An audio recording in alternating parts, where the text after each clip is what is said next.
And now, as general servant and mother, it is such a joy today to welcome you into the CFR sister family as permanent members.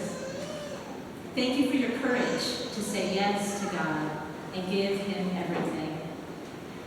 Through what you just signed on this altar, you have sold all for the pearl of great price, Jesus' own heart, the source of all riches, the greatest love, and the truest freedom.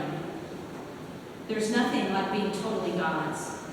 This Father Walter Chiswick saying Mother Lucille would often quote, and she was a witness to us of the truth and joy of it to the very end of her life on earth, less than 2 years ago.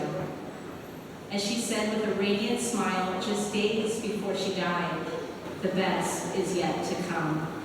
Sisters, you too are prophetic witnesses to us of this reality, pointing us all towards our heavenly goal on this earthly